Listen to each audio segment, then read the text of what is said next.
오늘 우리는 예수 그리스도의 계보 강의 6번째 시간으로 여호와께서 사랑하시는 자라는 제목의 말씀을 나누려고 합니다.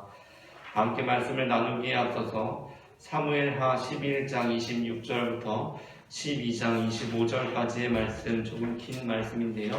제가 한 절, 여러분이 한 절 교독하겠습니다. 우리아의 아내는 그 남편 우리아가 죽었음을 듣고 그의 남편을 위하여 소리내어 우니라.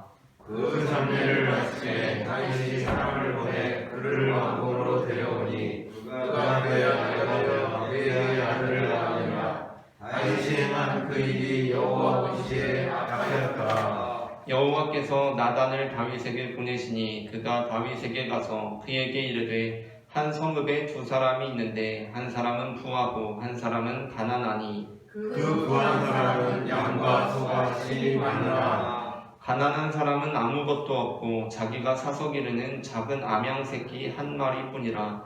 그 암양 새끼는 그와 그의 자식과 함께 자라며 그가 먹는 것을 먹으며 그의 잔으로 마시며 그의 품에 누움으로 그에게는 딸처럼 되었거늘. 어떠니 그 딸에게 보내 부자가 자기에게 본인을 위하여 자기의 양과 소를 깎아 잡지 아니하고 가난한 사람의 양 새끼를 빼앗아다가 자기에게 온 사람을 위하여 잡아간 자가 아니. 다윗이 그 사람으로 말미암아 노하여 나단에게 이르되 여호와의 살아계심을 두고 맹세하노니 이 일을 행한 그 사람은 마땅히 죽을 자라.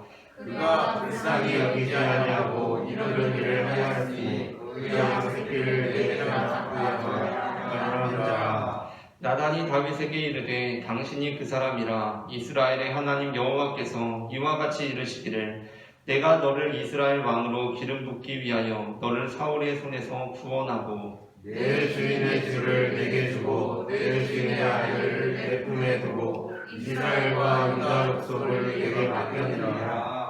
만일 그것이 부족하였을 것 같으면 내가 내게 이것저것을 더 주었으리라. 그러한데 어찌하여 내가 여호와의 말씀을 업신여기고 나보기에 악을 행하였느냐. 내가 칼로 햇사람 우리아를 치되 암몬 자손의 칼로 죽이고 그의 아내를 빼앗아 내 아내로 삼았도다.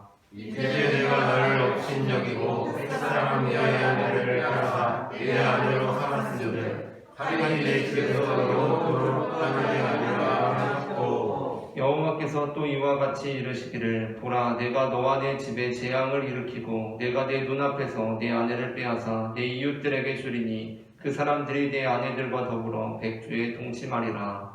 너는 이 행하였으나 나는 온 이스라엘 앞에서 백주의 일을 행하리라 하시나이다 하니. 다윗이 나단에게 이르되 내가 여호와께 죄를 범하였노라 하매 나단이 다윗에게 말하되 여호와께서도 당신의 죄를 사하셨나니 당신이 죽지 아니하려니와. 이 일로 말미암아 여호와의 원수가 크게 비관할 거리를 헛되게 하시니 당신이 낳은 아이가 반드시 죽으리라 하고. 나단이 자기 집으로 돌아가니라. 우리아의 아내가 다윗에게 낳은 아이를 여호와께서 치심에 심히 앓는지라.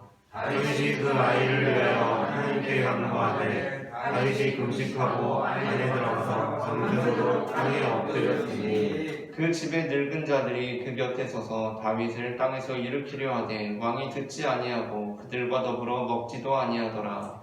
이래 만에 그 아이가 죽으리라. 그러나 하나님의 신하들이 아이가 죽는 것을 이야기하기를 두려워하니 이는 그들의 아이를 아이가 살아있을 때 그가 그에게 말하고 왕이 그 말을 듣지 아니하였나니 어떻게 그 아이가 죽은 것을 그에게 알릴 수 있으리까. 왕이 상심하리로다. 다윗이 그의 신하들이 서로 수근거리는 것을 보고 그 아이가 죽은 줄을 다윗이 깨닫고 그의 신하들에게 묻되 아이가 죽었느냐 하니 대답하되 죽었나이다 하는지라.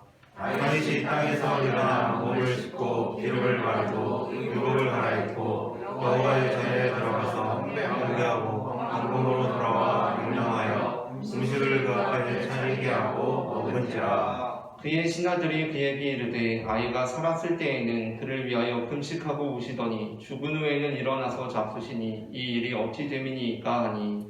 이르되 아이가 살았을 때 내가 금식하고 운 것은 혹시 여호와께서 나를 불쌍히 여기사 아이를 살려주실 일이 없다 할까 생각하는구나. 아들아, 지금은 죽었으니 내가 어찌 금식하랴? 내가 다시 돌아오게 할 수 있느냐? 나는 그에게로 가려니와 그는 내게로 돌아오지 아니하리라 하니라. 다윗이 그의 아내 바세바를 위로하고 그에게 들어가 그와 동침하였더니 그가 아내를 안에 그의 이름을 솔로몬이라 하니라. 여호와께서 그를 사랑하사 함께 읽겠습니다. 선지자 나단을 보내 그의 이름을 여기디아라 하시니 이는 여호와께서 사랑하셨기 때문이더라. 아멘. 오늘 우리는 여호와께서 사랑하시는 자라는 제목으로 방금 읽은 사무엘하 11장 26절부터 12장 25절까지의 본문으로 말씀을 나누려고 합니다. 전해지는 말씀 가운데 하나님의 은혜가 있으시기를 바랍니다. 아멘. 마태복음의 계보가 예수님의 계보이지만 또 한편으로 요셉의 계보라고 한다면 요셉의 계보에는 요셉의 직접적인 조상이 아닌 인물의 이름이 2명 언급됩니다. 그중 한 명은 유다의 아들 세라이고 다른 한 명은 우리야입니다. 우리야는 다윗이 솔로몬을 낳을 때 그에 대한 부연 설명으로서 우리야의 아내로부터 솔로몬을 낳았다라고 하면서 계보상에 언급되고 있습니다. 특징적인 것은 예수님의 계보에는 여성들의 이름이 몇 명 등장하는데 다른 여성들은 다말이든 라합이든 루시든 그냥 이름으로 기록하였는데 밧세바만 이름이 아니라 우리야의 아내라고 기록했다는 것입니다. 이렇게 한 것은 다른 여성들의 경우 그 여성들의 배경에 대한 정보가 없기 때문이 아닙니다. 우리는 다말을 소개하고자 할 때 그 창세기의 풍성한 배경 정보들을 통해서 다말을 엘과 오난의 아내라고도 할 수 있습니다. 또한 룻 역시 그냥 룻이 아니라 나오미의 며느리라고 소개할 수도 있습니다. 그녀들의 배경에 관한 서사가 성경에서 결코 가볍게 볼 것들이 아닙니다. 그러나 그들에 대해서는 그렇게 소개하지 않습니다. 반면 오로지 밧세바만 우리야의 아내, 즉 밧세바만 밧세바라는 이름이 아닌 우리야의 아내라고 칭하고 있다는 것입니다. 우리는 우리야의 아내라는 말씀을 읽을 때 다윗이 벌인 끔찍한 만행을 다시금 생각하게 됩니다. 다윗으로부터 솔로몬이 태어났습니다. 그런데 그냥 밧세바로부터가 아니라 우리야의 아내로부터 솔로몬을 낳았습니다. 이 표현은 다윗의 끔찍한 만행을 다시금 상기하게 합니다. 그러나 그럼에도 불구하고 본문은 굳이 지금 언급하는 밧세바를 그것도 그냥 밧세바가 아니라 우리야의 아내라고 소개하고 있다는 것입니다. 이는 예수님의 계보와 다윗이 벌인 만행이 특별한 관계에 있음을 암시하고 있습니다. 예수님께서는 다윗의 자손으로 태어나셨습니다. 그런데 거기에는 다윗이 벌인 만행이 담겨 있습니다. 그 만행은 우리야를 죽인 것입니다. 그리고 그 아내 밧세바를 빼앗아서 자신의 아내로 삼은 것입니다. 예수님께서는 그러한 과정을 통해 태어나셨습니다. 여기에는 아이러니가 담겨 있습니다. 그것은 만일 다윗이 자신의 정욕을 절제하여서 우리야를 죽이지 않고 밧세바를 빼앗지 않았다면 예수님께서는 태어날 수 없으셨던 것 아니냐 하는 문제입니다. 다윗이 밧세바를 빼앗지 않았다면 솔로몬은 태어날 수 없었을 것이고 솔로몬이 태어나지 않았다면 거기로부터 이어지는 요셉도 없었을 것이며 요셉이 없었다면 마리아의 운명 역시 달라졌을 텐데 그러면 성령님께서 예수님의 어머니로 삼을 만한 적당한 여성을 찾기에 상당한 어려움이 있지 않았겠느냐 하는 것입니다.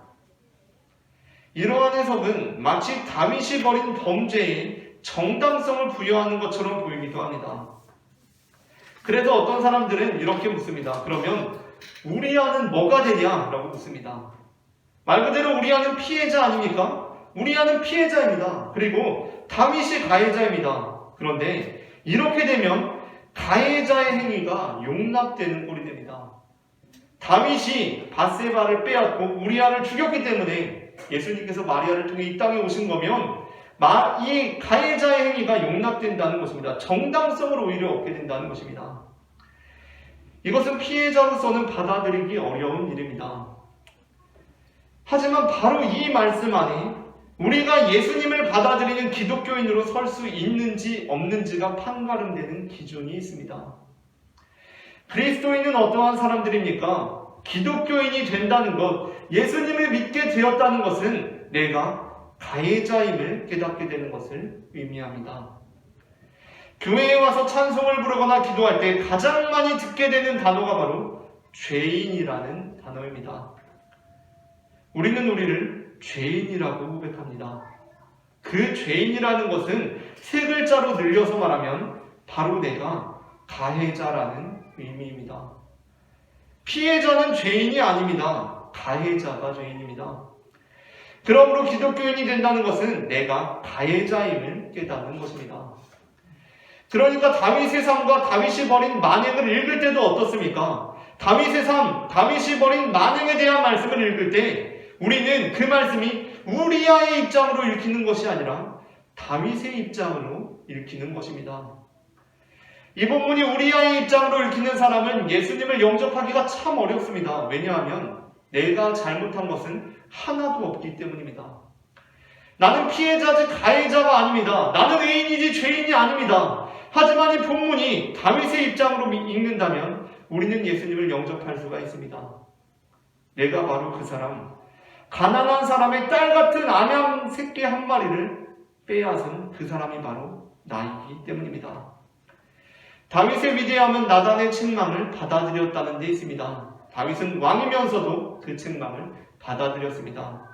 비유적인 책망이 바로 당신입니다라고 해석될 때 다윗은 이 자식이 한 것이 아니라 그래 내가 그 가해자구나 라고 인정했습니다. 그리스도인이 된다는 것은 바로 그것입니다. 이 본문을 읽으면서 내가 피해자인데? 라는 것이 아니라 내가 가해자구나 라고 인정되는 것입니다. 그럼 결국 다윗의 그러한 행위를 통해서 예수님께서 오시고 다윗의 행위는 어떤 정당성까지 얻게 되는데 그러면 우리아는 뭐냐? 라고 묻는 것이 아닙니다. 우리아가 뭐가 되냐고 하면 우리는 이미 말씀을 잘못 읽고 있는 것입니다. 거기에는 바로 내가 우리아 같은 사람인데 라는 생각이 깔려있기 때문입니다.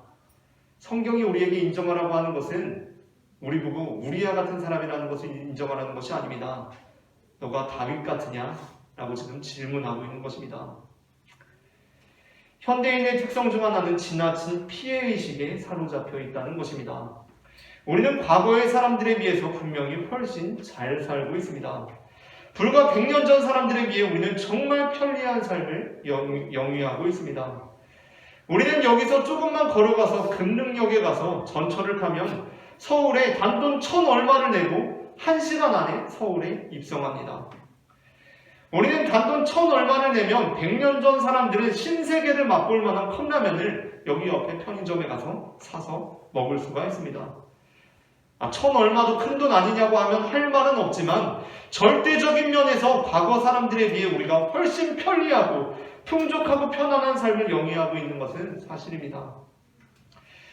그러나 우리는 이 기가 막힌 정보통신의 발달로 인해 상대적 빈곤의 구렁텅이에 빠지게 되었습니다. 내가 전철을 타고 서울에 가도 별로 행복하지가 않습니다. 왜냐하면 어떤 사람은 지금 택시를 타고 가고 있기 때문입니다. 아니 여기서 운전 가는 것도 택시 타기가 부담되는데 서울을 택시를 타고 갑니다. 그러니까 내가 전철 타고 다니는 게 비참하게 느껴지는 것입니다.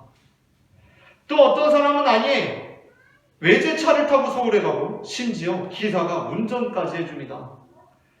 또 어떤 사람은 서울에 아파트가 있어서 집이 곧 서울이고 그냥 집 앞에 나가면 서울입니다. 컵라면을 먹어도 전혀 행복하지가 않습니다. 왜냐하면 컵라면을 먹으면서 휴대폰을 보는데 어떤 사람이 컵라면에 최소 6, 7배는 되는 비싼 짬뽕을 먹고 있는 사진을 SNS에 올려놓았기 때문입니다.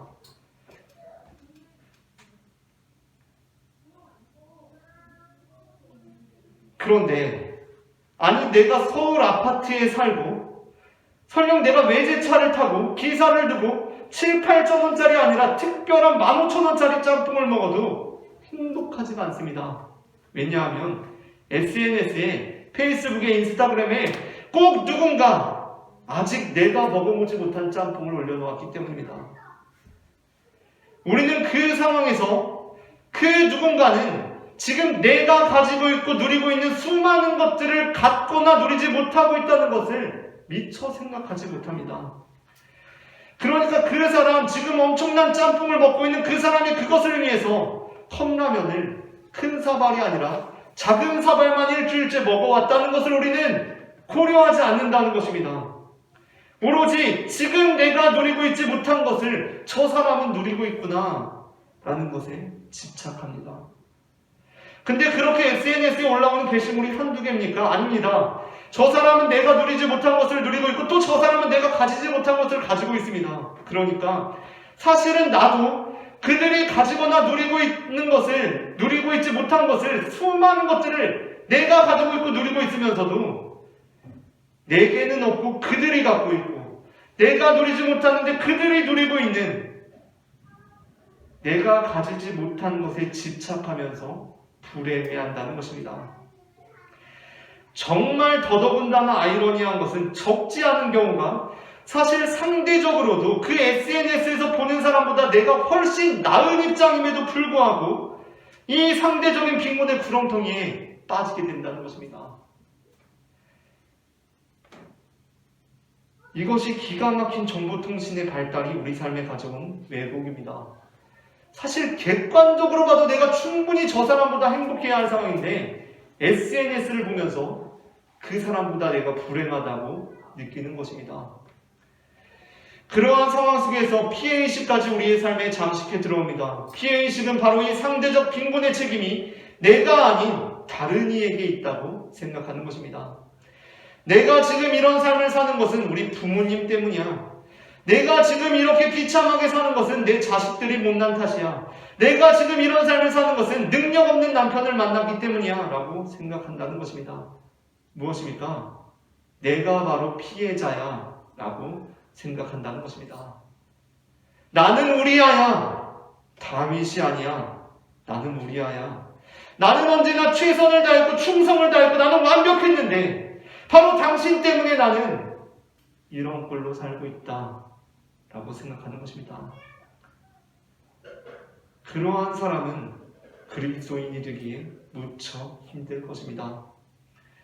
왜냐하면 예수님께서는 의인이 아니라 죄인을 부르러 오셨기 때문입니다. 그리스도인이 된다는 것은 의인인 줄 알았던 내가 죄인이라는 것을 깨닫게 되는 것입니다. 우리아인 줄 알았던 내가 다윗이라는 것을 깨닫게 되는 것입니다. 그리스도인이 된다는 것은 피해의식에 사로잡혀 살아가고 있던 사람이 비로소 가해의식에 눈을 뜨게 된다는 것을 의미합니다. 내가 이런 삶을 사는 것이 우리 엄마 때문인 것이 아니라 우리 엄마가 그러한 삶을 사셨던 것이 나 때문이라는 것을 깨닫게 되는 것입니다. 내가 이런 삶을 사는 것이 내 자식들이 못난 탓이 아니라 바로 내 자식들이 못난 것이 내 탓이라는 것을 깨닫게 되는 것입니다. 초대교회 당시 그리스도인들이 했던 위대한 고백은 그들이 예수님을 따르는 교회로서 세상이 자신들을 핍박하고 못살게 구는데도 불구하고 이렇게 고백했다는 것입니다. 오 주님, 주님께서 우리를 위해 죽으셨습니다 라고 고백했다는 것입니다. 이 고백은 주님, 저 이렇게 힘듭니다. 피해당하고 있습니다 라고 징징대는 것이 아닙니다. 이것은 주님, 내가 주님의 십자가에 매단 가해자입니다 라는 고백입니다. 초대교회는 내가 세상으로부터 실제로 핍박을 당하면서도 주님, 내가 피해자입니다 라고 호소하는 것이 아니라 주님, 내가 가해자입니다 라고 고백했습니다. 그렇기에 사실 우리가 우리아의 입장에서 이 본문을 이해할 때 우리아의 입장이 이해되는 것이 아니라 역설적이게도 우리는 이 본문을 다윗의 입장으로 이해할 때 진짜 우리아의 입장을 이해하게 되는 것입니다.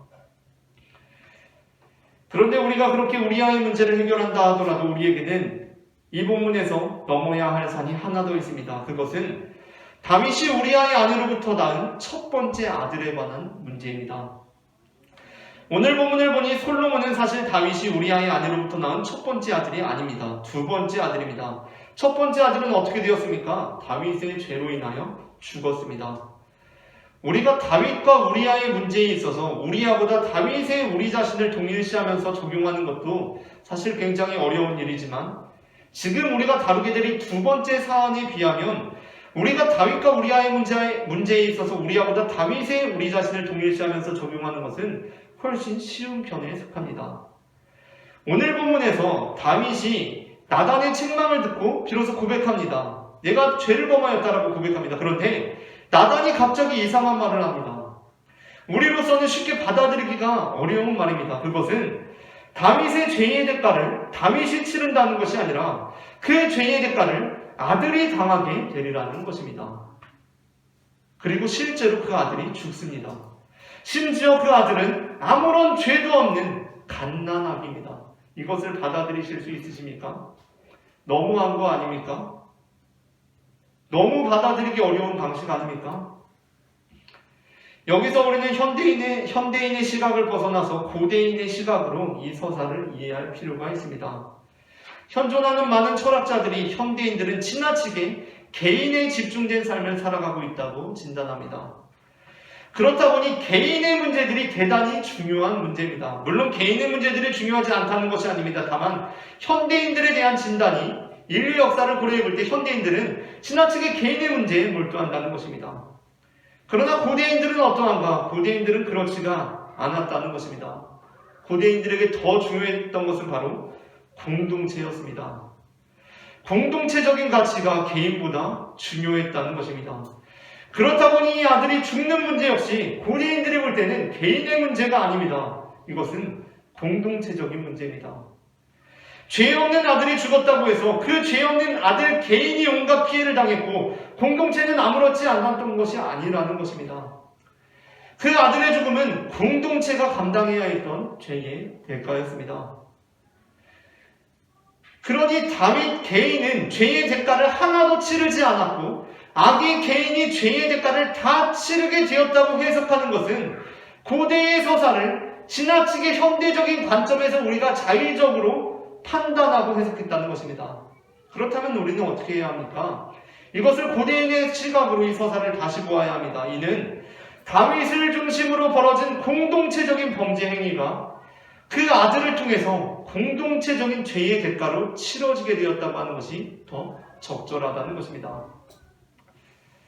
그러한 면에서 우리는 실제로 다윗의 범죄가 단순히 다윗 개인의 죄가 아닌 공동체적인 범죄였다는 것도 생각해 보게 됩니다. 우리가 얼핏 보기에는 다윗이 혼자 온갖 범죄를 저지른 것 같습니다. 그러나 사실 다윗은 그냥 혼자 죄를 범하지 않았습니다. 거기에는 죄에 가담하는 자들이 있었습니다. 수많은 군인들이, 심지어 장수들이, 임원들이 다윗의 죄에 가담했고 방조했습니다. 물론 그들은 다윗이 왕이니까 왕이 시키는 거 그냥 따른 것 아니냐라고 할 수 있습니다. 그런데 그것이 바로 죄임을 우리는 인식해야 한다는 것입니다. 유대인들이 히틀러에게 학살을 당할 때 히틀러가 한 사람 한 사람 일일이 그 많은 유대인들을 다 죽인 것이 아닙니다. 물론 히틀러의 책임이 큽니다. 그러나 거기에는 일명 그 실무를 처리하는 공무원들이 있었습니다. 심지어 그들이 매우 성실한 사람이었다는 것은 현대 철학과 인문학에 큰 충격을 주었습니다. 그들은 유대인 학살이라는 그 처리해야 하는 업무를 각하가 명령하는 대로 매우 성실하게 수행하는 사람들이었습니다. 그 순전한 무사유, 그 자체가 곧 공동체적인 죄라는 것이고 그렇기 때문에 그 범죄는 개인의 범죄를 넘어서 공동체적인 범죄라는 것입니다. 하지만 그럼에도 불구하고 아무리 그래도 죄 없는 아기를 그냥 죽게 하는 것은 좀 심하지 않나? 라는 생각이 들 수 있습니다. 그렇지 않습니까? 아무리 그래도 이 아기는 너무 불쌍하지 않습니까? 그냥 이 아기는 진짜 아무런 죄도 없는 아기입니다. 어떻게 그런 아기가 다른 사람의 죄로 인하여 그 죄의 대가로 죽을 수가 있는 것입니까?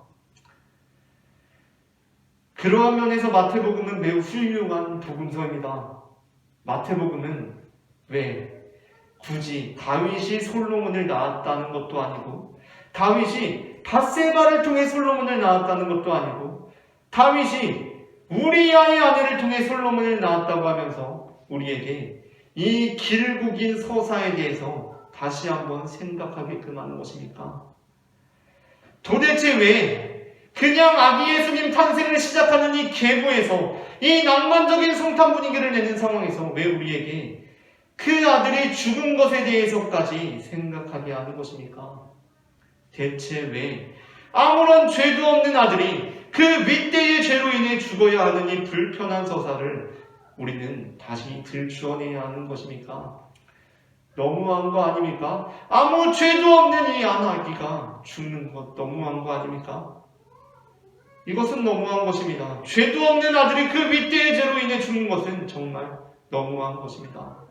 이 사건은 정말 너무나 안타깝고 가슴이 미어지는 사건입니다. 아무런 죄도 없는 아들이 그 윗대의 죄로 인해 죽어야 한다는 이 사건은 우리로 하여금 그냥 별 감흥 없이 받아들일 수 있는 내용이 아닙니다. 그렇게 아무런 죄도 없는 성자 예수 그리스도께서 아담의 죄로 인해 얼룩진 인류를 위해 죽게 된다는 것입니다. 지금 마태복음 기자는 성령님의 붙드심을 통해 붓이 들려서 우리에게 이 계보를 들려주고 있는 것입니다. 그런데 더욱 놀라운 것은 다윗의 그 첫 번째 아들이 죽고 솔로몬이 태어났다는 것입니다.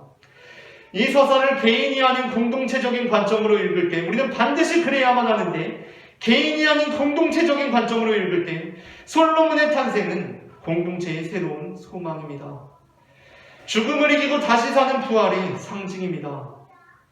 무슨 샤머니즘에서 말하는 그 죽은 아기의 영혼이 다음 아기 육체로 태어나고 그런 것이 아니라 이 다윗과 우리아의 아내 그리고 솔로몬으로 이어지는 이 말씀의 서사가 우리에게 전해주는 메시지가 단순히 죄의 대가, 아기의 죽음, 낙담, 슬픔, 절망으로 끝나는 것이 아니라 새로운 탄생과 소망과 부활로 나아가고 있다는 것입니다. 다윗의 아들이 죽었을 때 우리는 다윗이 아무렇지 않았다고 생각할 수 없습니다. 결코 그럴 수 없습니다. 오늘 본문에서 전해주는 것은 다윗이 아들이 죽어갈 때까지는 전전긍긍하다가 정작 죽고 나니까 평정심을 되찾았다는 것이 아닙니다. 우리는 다윗이 아들이 죽어갈 때 보인 그 간절함을 통해서 죽고 났을 때 그의 심정에 대해서 이해할 수 있습니다. 그는 아들이 죽으니까 정말 괜찮아진 것이 아닙니다. 다시 없었던 입맛이 돌아온 것이 아닙니다. 사실 그 마음이 완전히 무너졌을 것입니다. 내가 그렇게 기도했는데, 내가 그렇게 빌었는데, 내가 그렇게 간절히 엎드렸는데 내 기도를 안 들어주시니까? 아니 얼마나 더 간절해야 합니까? 라는 원망이 터져나오고 분노가 치솟았을 것입니다. 그러나 그는 다시 일상으로 돌아갔습니다. 그리고 일상생활을 했습니다. 진짜 괜찮아서 정말 아무렇지 않아서 돌아온 것이 아닙니다. 힘들지만 어렵지만 이해할 수 없지만 그럼에도 불구하고 하나님께서 나에게는 오늘 하루를 주셨기에 다시 살기 시작하는 것입니다. 바로 그 다윗을 통하여 예수님의 부활을 상징하는 사건이 나타납니다. 죄로 인하여 첫 번째 생명이 쓰러졌지만 하나님의 은혜로 두 번째 생명이 태어나고 그는 여호와께서 사랑하는 자로 일컬어집니다. 우리가 살아가다 보면 참으로 이해할 수 없는 일들이 벌어질 때가 있습니다. 우리가 간절히 기도해도 이루어지지 않는 것들이 있습니다. 때로는 그게 내 잘못이나 과실로 벌어진 일이긴 해도 그렇게 안 들어주시는 것을 보면 참 야속할 때도 있습니다. 하지만 하나님의 깊으신 뜻을 우리가 어떻게 다 알 수가 있겠습니까? 중요한 것은 하나님께서 오늘 우리에게 하루의 생명을 허락하셨다는 것입니다. 우리는 이때 어떻게 행동하겠습니까? 정말 하나님께서 내 아들을 거두어 가셨다고 하면서 이제 진짜 완전 낙심, 상처, 회복될 수 없는 절망 모드로 돌입하여서 식음을 전폐하시겠습니까? 아니면 물론 낙심되지만 실망스럽겠지만 다 포기하고 싶겠지만 우리가 다 이해할 수 없는 주님의 뜻을 신뢰하며 다시 일상으로 돌아와 수저를 드시겠습니까? 다윗은 다시 일상으로 돌아왔습니다. 어떻게 아들이 죽었는데 일상으로 돌아오냐? 사이코패스 아니냐라고 할 수도 있는데 그게 아닙니다. 그 전에 다윗이 보인 간절함을 보면 지금 다윗의 일상으로 돌아오면 그냥 진짜 죽었네 그러고 아무렇지 않아진 게 아닙니다. 아프지만 쓰리지만 눈물 나지만 들어눕고 싶지만 참고 싸매고 또 오늘 하루를 주님께서 나에게 주셨기에 마음을 다잡고 다시 일상으로 돌아온 것입니다. 바로 여기에 그리스도인의 힘이 있고 새로운 능력이 있습니다. 하나님께서는 그러한 다윗을 통해 여호와께서 사랑하는 자 여디디야 솔로몬을 태어나게 하십니다. 다 끝난 것 같더라도 아직 안 끝났으면 끝난 것이 아닙니다. 살 소망이 다 끊어진 것 같더라도 아직 내가 살아있으면 끝난 것이 아닙니다. 다윗이 절망했다면 솔로몬은 태어날 수 없었을 것이고 솔로몬이 태어나지 않았다면 거기로부터 이어지는 요셉도 없었을 것이며 요셉이 없었다면 마리아의 운명 역시 달라졌을 텐데 그러면 성령님께서 예수님의 어머니로 삼을 만한 적당한 여성을 찾기에 상당한 어려움이 있지 않았겠느냐라는 주장은 그러한 면에서 매우 적절한 질문입니다. 그렇기 때문에 우리는 다시 돌아와 다시 살아갈 힘을 내야 한다는 것입니다. 우리가 먼저 절망해버린다면, 우리가 먼저 포기해버린다면 절망하지 않으시고 포기하지 않으시는 우리를 향한 하나님의 뜻이 이루어질 수 없기 때문입니다. 아멘. 우리에게 오늘 하루의 삶이 부여되었다는 것은 오늘 하루 주님께서 우리 삶에 두신 뜻이 있다는 것을 의미합니다. 살 소망이 없지 않습니다. 분명히 있습니다. 분명하게도 우리는 지금 살아있습니다. 그렇다면 우리는 다시금 새로운 걸음을 내딛어야 합니다. 어렴풋이 보이는 한 줄기 빛을 바라보며 간절히 기도하는 믿음과 더불어 칠흑 같은 어둠 속에서도 한 걸음을 내딛을 수 있는 믿음이 필요한 시대입니다. 우리가 그러한 믿음의 사람들이 되기를 소망합니다.